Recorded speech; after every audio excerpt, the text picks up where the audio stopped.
The sun, a searing eye in the Aegean sky, beat down on the coastal plain.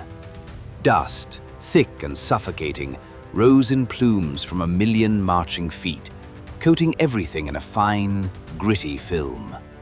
This was the landscape of dread, a narrow strip of land, barely wide enough for a few chariots abreast, hemmed in by the churning sea on one flank and the unforgiving, jagged peaks of Mount Calidromo on the other.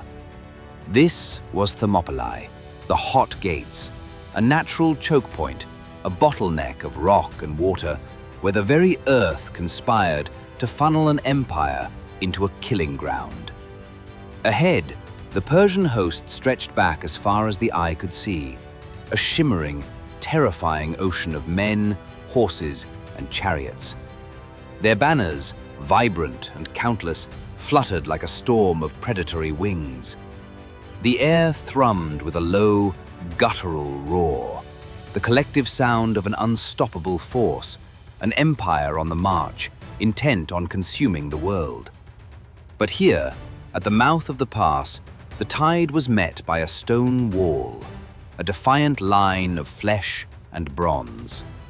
7,000 Greeks, and at their heart, 300 Spartans. At the head of this desperate defense stood Leonidas, king of Sparta. No grand speeches, no theatrical gestures marked his command. His leadership was etched in the cold, calculating glint of his eyes, in the precise, unyielding set of his jaw. He had chosen this ground not for glory, but for geometry. The pass itself was his greatest weapon. It negated the Persian numbers, stripping them of their overwhelming advantage. He knew the enemy would be forced to attack in waves, their vast formations collapsing into a chaotic, compressed column ripe for slaughter. His plan was brutally simple: hold the line, grind them down, bleed them dry. The first Persian assault crashed against the Greek phalanx like a tsunami against a cliff face. Medes and Kissians, their woven shields and short spears, no match for the dense, interlocking shield wall of the Hellenes, surged forward. The air erupted with the clang of bronze on bronze, the hiss of outgoing breath, the guttural screams of men. Spartan dories, nearly 10 feet long, lanced out from gaps in the shield wall, punching through linen tunics, cracking ribs, piercing flesh with brutal efficiency. The sheer weight of the Persian charge compressed the front ranks, making retreat impossible, advancing a death sentence. Bodies piled up, forming gruesome ramparts, slippery with blood. The pass became a charnel house, a meat grinder. Wave after wave, the Persians hurled themselves into the maw. Xerxes, from his elevated throne, watched in disbelief as his elite troops, the Immortals, were thrown into the fray. Their reputation for invincibility shattered against the Spartan discipline. These were not the ill-equipped skirmishers of a barbarian horde. These were the finest warriors of the Persian Empire, yet they stumbled, fell, and died in the same horrific fashion as their predecessors.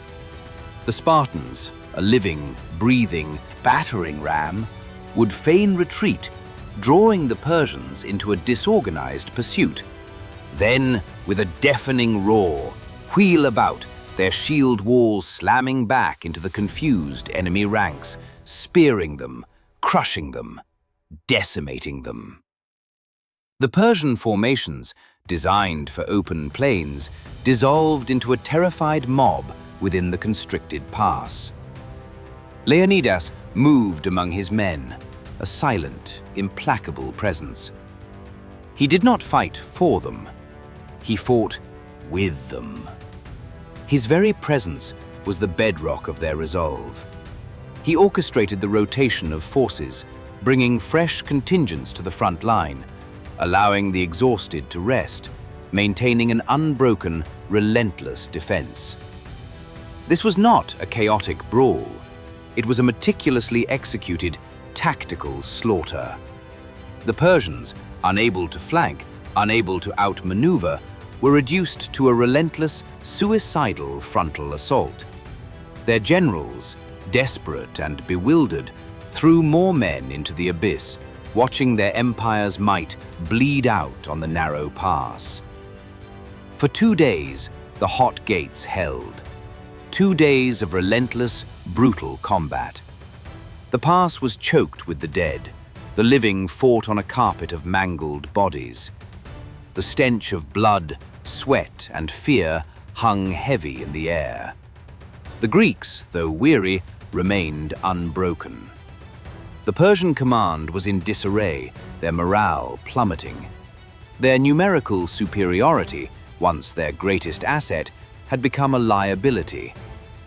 Xerxes, his face contorted with fury and frustration, saw his grand invasion stalled, his pride wounded, his legions decimated by a handful of stubborn Greeks. Then came the betrayal. A local Greek, Ephialtes, driven by greed, revealed a hidden mountain path, the Anopeia. A goat track, winding through the treacherous slopes of Mount Kallidromo, it bypassed the main pass, leading directly behind the Greek position. Leonidas received the grim news. The trap was sprung, but not for the Persians. His men were now caught. The decision was swift, brutal, and utterly Spartan. Leonidas ordered the bulk of the allied Greek forces to withdraw. They had held the line, they had bled the enemy, and now they must live to fight another day. But for the Spartans, and a few hundred Thespians and Thebans who chose to stand with them, there was no retreat. Their code demanded they hold. Their sacrifice would buy the time Greece desperately needed. As dawn broke on the 3rd day, the world became a nightmare of sound and fury. The immortals, having traversed the Anopeia path under the cover of darkness, descended from the mountain slopes, appearing behind the Greek lines. Simultaneously, the main Persian force launched a renewed, furious assault from the front. The Spartans were surrounded, caught between 2 hammers. The shield wall, once an impenetrable barrier, now became a desperate circle. Spears snapped, splintering against enemy shields, against bone.